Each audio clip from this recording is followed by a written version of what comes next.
Hello, welcome to another video, and today you're going to be looking at just how often the hip hinge action comes up in multiple movements across so many different directions, and why I sort of go on and on and on about trying to really perfect it. So this would be your basic RDL with the barbell, like a bilateral version.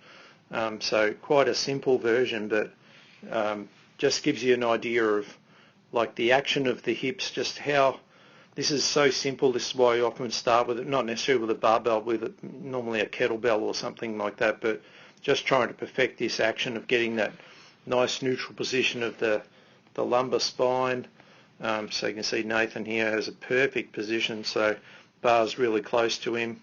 Not really making this about load, just about technique, but just getting that nice lumbar position, which has everything to do with the pelvic position, making sure the knees don't come forward, so it's a dead straight line, as you can see there.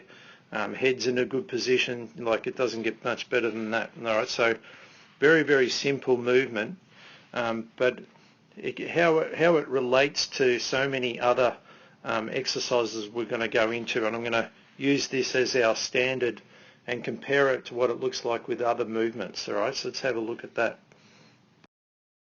Okay, so here's Dylan doing a single leg RDL, which is a no-brainer really, but just to sort of give you the idea of just how similar the two actions are.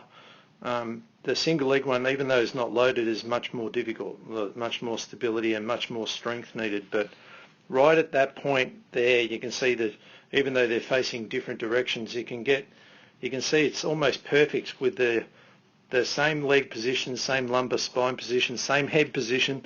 Just the only difference is there's this single leg thing which places a huge amount of stress into the glutes and also the core much differently to the bilateral one. But in order for me to be able to do the single leg, I needed the bilateral one, the mechanics of it first. So that's where I'm really using the bilateral to learn the mechanics, to then develop my strength and my control, my stability in the single leg stance, so that once I've got that, I can start to integrate it into actual real movements, because this is still quite robotic. Even though the single leg one's great, it's still quite robotic. We need to like make it function better, right? So this is how it's sort of the same thing progresses again. All right, let's have a look at that. Okay, so here's another example, and this is where we're starting to integrate the upper body with the legs. So, but the hinging action still becomes quite relevant. So you can see as I'm bending forward, I still have quite a straight shin movement here. So I probably could hinge a little bit more over it, but the amount of glute strength required on this is significant. All right, so very much the same action.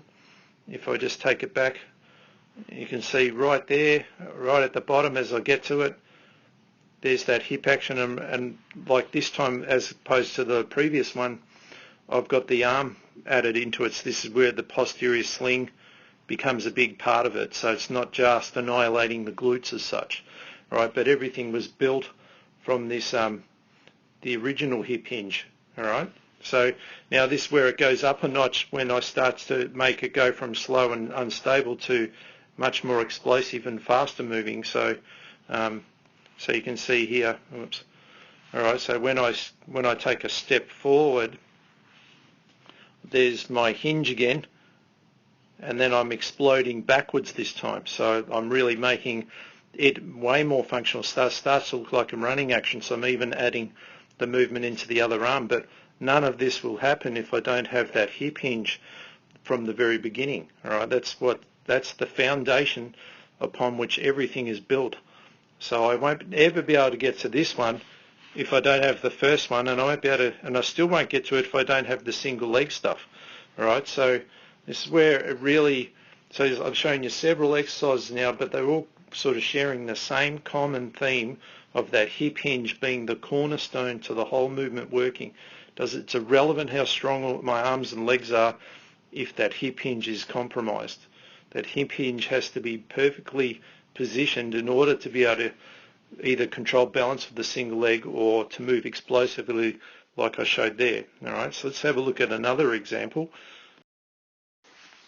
Okay, so here's another example, and this time I'm doing a pushing action. So again, you'll see how I'll have to really load up into that hip hinge again. All right, so as I start low and then I push forward, and especially as I get into it, you'll see I'll get really low into it again. So I'm stepping back. There's my hip hinge. See, it's not really a lunge, and the more over I can get, the more power I get into the glutes. All right. So again, if I go too upright, I'll have no power. So that's why I have to get back. The hips are the engine room of all the explosiveness. All right. So that's where, with Nathan doing his deadlift, is again where all the foundation was set from the beginning.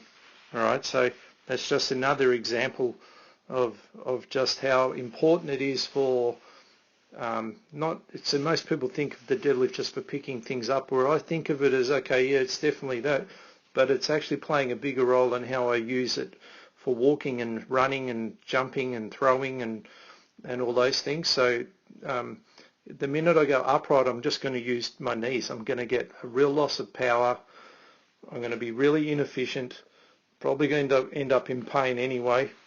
But I just won't be moving very well. Where if I can really get into my hips and really sink back, I'll just get so much more stability, control, and obviously efficiency that comes from moving faster. All right, so I can do things without needing as much strength because I have so much more efficiency in there. All right, so it's really the purpose of this video is just to show you how a simple movement sort of translates into much more complex ones. I could keep going and going, but I think you kind of get the idea how I've shown quite a few different examples here of moving in different positions.